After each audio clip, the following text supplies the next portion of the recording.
Sebagai menantu ya, Papa tuh sosok yang luar biasa ya. Tegas. Nggak kepo. Inspirator jadinya. Kamu apa? Leader. Papa itu family man.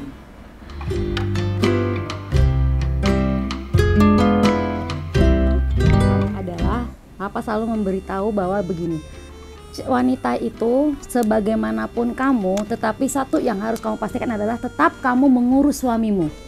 Kalau bisa masak buat suami, nggak boleh kebiasaan Papa itu kalau Papa tidak akan makan kalau Mama nggak ada. Jadi pasti harus masak, harus ngurusin suami. Jadi ada peraturan, kamu boleh bekerja, boleh apa, tapi pulanglah sebelum suamimu pulang. Jadi jaksa itu bukan untuk diri kaya, tapi jadi jaksa itu untuk mengabdi kepada negara. Itu yang akan Rizky ingat selalu pesan dari Opa. Berani mencoba itu udah mendapatkan kesuksesan 50%, dan itu memang benar ya. Yang paling susah adalah mengalahkan diri kita sendiri. Begitu kita udah berani mencoba, berarti kita udah ngalahin diri sendiri, dan insya Allah kalau kita mau mencoba, kita bakal sukses. Amin. Keputusan Papa itu yang tidak terfikirkan sama kita ternyata tuh bener gitu. Memang apa yang Papa putusin tuh bagus gitu. Jangan lupa berusaha. Selalu berusaha. Apapun celaknya usahakan gitu. Opa tuh selalu bilang kita tuh nggak boleh takut lah. Jadi harus start dulu aja, karena kalau udah takut aja berarti udah gagal 50%. 100% malahan gagalnya gitu. Jangan pernah takut untuk berbisnis. Jangan pernah takut untuk mencoba. Kalau lu takut untuk mencoba, berarti udah gagal 100%. Tapi kalau misal lu berani untuk mencoba aja nih, itu udah berhasil 50%. Masalah berhasil 100%-nya, itu udah masalah belakangan. Yang penting coba dulu. Papa itu ngajar anak-anaknya buat kita tuh jadi saling family oriented gitu loh. Kayak udah nikah, udah punya anak, udah tinggal di kota lain, tetap kalau ade lo nelpon, kalau kakak lo nelpon, tetap nggak jauh gitu. Mungkin fisik jauh, tapi kayak tetap bener-bener erat gitu loh dalam hati. Itu yang Papa bikin anak-anak seperti itu, karena Papa sendiri tuh orangnya seperti itu. Jadi kayak sangat-sangat family man. Oke.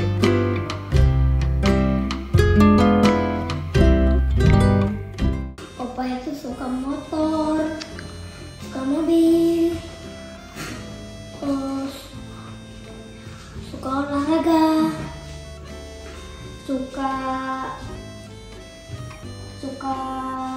beliin kita, suka beliin kita mainan, selalu traktir kita, terus selalu kasih THR. Mungkin waktu liburan dulu ya, waktu masih ada Melodi doang dulu itu yang kita ke Bangkok sama rame-rame sama Opa. Nah itu tuh ada waktu Melodi masih kecil. Masih ada Melodi doang dulu. Ya itu sih liburan bareng-bareng kayak gitu tuh yang jarang kita dapet gitu. Karena semuanya pada menikah, terus udah pada kerja, waktunya juga udah jarang, maksudnya jarang lah bisa ketemu waktunya untuk bisa sama-sama liburan kayak gitu. Paling kan kalau Melodi Gania yang camping kemarin ya? Iya, camping yang pertama sama camping yang kedua. Iya, happy banget kan waktu camping sama Opa kan? Melodi ada lihat foto di HP, kita itu cuma ada Melodi, kita lagi kayak ada meja panjang gitu sama Opa gitu. Iya. Iya, terus aku ceritanya random. Kalau aku momen paling berharga sih pas nikah, karena maksudnya pas lagi izin ya, kayak izin gitu, benar-benar pertama kali tuh di apa ya, dirangkul gitu loh sama Papa, kayak kayak selamat datang di keluarga, semoga bisa jadi istri yang baik untuk Nando gitu sih. Jadi itu berkesan banget gitu. Terus juga sama apa ya? Sama lahiran adek ya. Karena maksudnya lahiran adek ini mendadak, terus Opa bener-bener datang juga malam-malam itu jam 10 jam 10-11 malam ya. 10-11 malam gitu. Buat adek yang berkesan ya, adek ya. Cucu 21 nih. 20. Cucu ke-20-nya Opa ya. Itu sih berkesan banget karena emang dari pas hamil Seza ini Opa juga udah apa ya, selalu sayang juga sih, kayak nanti pokoknya tenang aja lahiran, fokus, terus juga nanti masalah yang lain-lain biar opa aja yang handle gitu. Jadi iya gitu, itu sih berkesan banget. Jadi merasa kayak papa juga sendiri gitu, bukan kayak mertua gitu sih. Jadi kan gue dulu kuliah di US ya. Oke. Gue kuliah di US, tahun gue kedua kalau nggak salah. Papa ada touring di US sama teman-temannya, pakai mobil motor Harley, karena hari itu ada ulang tahun Harley kalau nggak salah, something like that. Ada touring dari California ke mana itu ya? Ke Zurich kalau nggak salah. Dari kiri tuh, dari East Coast ke West Coast, panjang tuh perjalanannya. Dan gua di East Coast juga, gua di Seattle, dekat sama California, dekat sama LA. Papa manggil gua, kamu kesinilah, temenin papa. Gue mikir, papa kan sama mama. Berarti kalau papa boncengan pakai motor, berdua sama mama dong. Gue pakai apa? Gue nggak suka pakai motor. Jangan nggak suka, gue nggak bisa naik motor. Apalagi motor besar kan. Bingung gue. Loh, kalau pengen ikut, pak, ini pakai apa? Nebeng sama siapa? Gitu dong. Udah, gak usah kamu pikirkan, ikut aja lah. Oke. Pergi kita kan? Pergi kita. Berangkat, naik pesawat kan? Mendarat pesawat, papa ngomong, nih Wen, papa kan cuma sampai Zurich nih. Tapi pas sama teman-teman papa bersepuluh itu pengen jalan sampai New York. Tapi kita motornya kita dari Zurich udah kita kirim ke Indonesia naik motornya. Ya karena itu papa pakai apa nih ke New York? Papa bilang ada mobil. Teman-teman papa sewa mobil. Oh, teman-teman papa sewa mobil. Oke. Sewa mobil di mana, Pak? Oh, kalau kita nggak sewa. Loh, sewa itu gimana, Pak? Aku dikasih kunci langsung. Dikasih kunci Mustang warna merah. Ini kunci, katanya. Loh, ini kunci apa, Pak? Ini mobil sewa dari sini, Pak. Udah pakai langsung. Enggak. Papa udah beli cash, katanya. Loh, aku bingung nih. Aku nggak mikir panjang kan? Nggak mikir panjang. Ya udah, Papa beli mobil. Oke. Ya udah, berarti gue ngiringin pakai mobil. Dari East Coast ke West Coast jalan tuh jauh banget, itu seminggu kali, loh. Jalan jauh banget. Akhirnya tripnya selesai sampai New York. Gue nanya apa lagi? Pak, ini mobil bawa ke Seattle gimana, Pak? Ya kamu setir lah. Jadi gue bingung dong. Gimana caranya gue nyetir dari West Coast ke East Coast? Gagal gue di East Coast di kiri gue kan. Nyetir sendiri, gue bingung nih gimana nyetirnya. Gue telepon temen gue beliin tiket untuk temenin gue nyetir. Jadi kita nyetir bener-bener berdua tuh. 3 hari nonton nyetir. 3 hari nonton nyetir itu dari New York ke Seattle. Tuh itu perjalanan itu mobil baru langsung kilometer gede banget. Aku dulu gendut dan gak sehat sama sekali. Aku tuh di asrama. Aku anak SMA, aku di asrama. Aku tuh sering gojek makanan. Asal kalian tahu aku udah kena tipes 4 kali. Aku kena tipes 4 kali terhadap makanan sembarangan, makanan junk food, apapun itu, you name it lah ya. Terus waktu itu aku SMA gendut banget, lagi minggu pulang dari asrama. Papa lihat aku makin gendut dan aku kena tipes. Kalian tau gak apa Papa lakukan?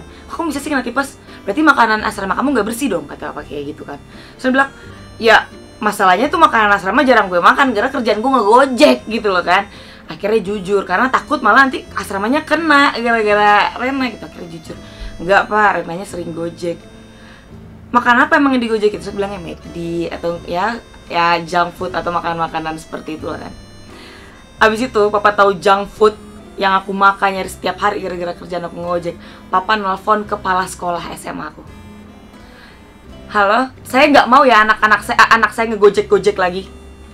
Kalian nggak tahu kan apa yang anak-anak itu gojekin. Kalau mereka gojekin makan-makan yang nggak sehat, kalau anak saya masuk rumah sakit, kamu mau tanggung jawab anak saya bisa masuk rumah sakit nih gitu. Kalian tahu nggak abis itu? Besoknya pengumuman di apel. Assalamualaikum warahmatullahi wabarakatuh.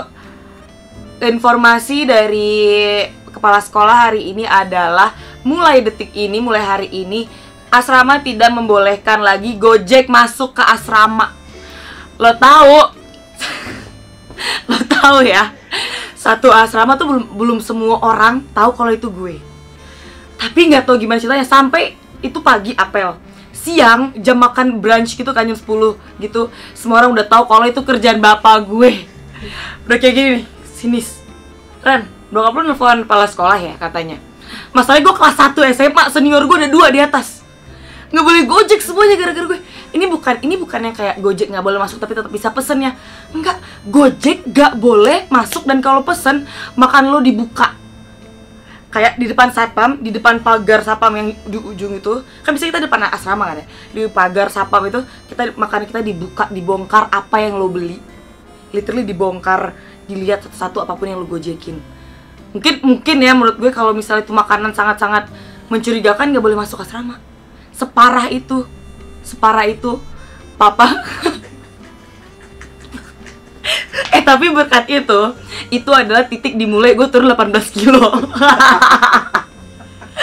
Di situ pulang, gue malu banget sih, tapi bener sih, dari itu tipes keempat gue, abis itu gue gak pernah kena tipes lagi.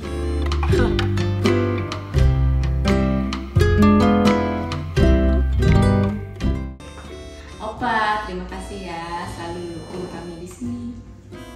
Happy birthday Opa, we love you. Selamat ulang tahun Opa, we love you, sarangi. Oke Pak, happy birthday Pak yang ke-64. Semoga panjang umur selalu dan sehat selalu. Windu sayang banget sama Pak.